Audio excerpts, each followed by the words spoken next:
And among other recent product launches, I would just like to mention that Parmigiani Fleurier is celebrating the 10th anniversary of their partnership with the Montreux Jazz Festival, one of the world's most recognized jazz festival, and they did so with a special 20 limited edition of the Tonda Metrograph. Laurent Ferrier, the very niche high-end watch brand that I like a lot, just released a new minimalist timepiece, the Galet Régulateur, which is inspired by the early school piece of Mr. Ferrier, and this watch comes in either in a white gold or steel case and houses the brand's micro-rotor movement. Hermes also released two new versions in its Arceau collection, and both these watches are very elegant, coming with a 40mm steel case with a very refined hazelnut brown dial and the brand's very own automatic H1837 movement, as well as a very nice blue lacquered dial version. But unfortunately, this one only comes with a quartz movement, but it's an understandable way of still coming with nice watches at an affordable price, and for Hermes, I think for their clientele it just makes sense. So just for info, the price of the automatic version is set at 5,000 Swiss francs and 3,000 Swiss francs for the quartz version, so really not bad.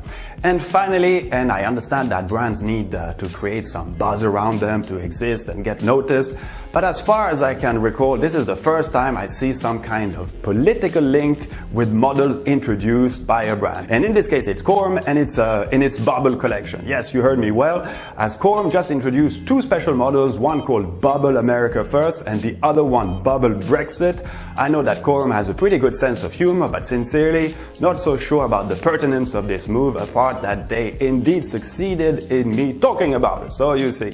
On a very different topic, we attended the EPHG trade fair here in Geneva, and this fair is mainly dedicated to the suppliers of the watchmaking industry. It's a very interesting event for us to attend because it gives a pulse on how the business is going for these suppliers and therefore the industry.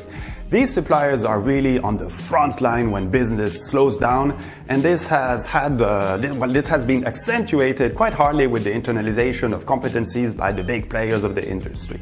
So most of them have suffered rather harshly in the past 2 years, but it seems that some of them are seeing signs of a slight recovery. This has to be taken with much caution, but the important I wanted to make is that since the big brands had verticalized the production process and therefore given less job to these suppliers, well, it has weakened them, and by ricochet, it hurts smaller brands that are relying extensively on these suppliers. It creates some kind of vicious circle, and you have to remember that watchmaking has historically been the result of a network of competencies, the adjunction of the best in their very specialized field of craftsmanship, technology, and so forth.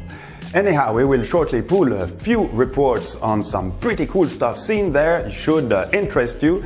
And while we were there was also a few roundtables organized during this, and we had the pleasure to meet up with Dominique Renaud, a fantastic and very inventive watchmaker, who showed us the evolution of his revolutionary escapement system using a blade resonator configuration. This is something we had talked about on the Watches TV last year, and it was therefore very cool for us to see the actual prototype functioning after a good year of development. This is something we will come back on for sure in early this fall, as the first fully assembled watch should be unveiled, and I guess we will have a nice little sneak peek before its actual launch.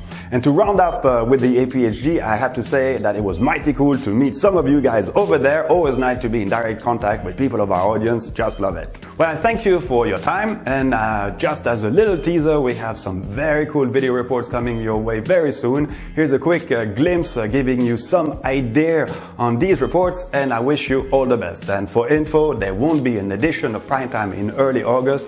We will also take some time off to recharge the batteries. So great summer to all of you. Thanks again for everything, and viva watchmaking.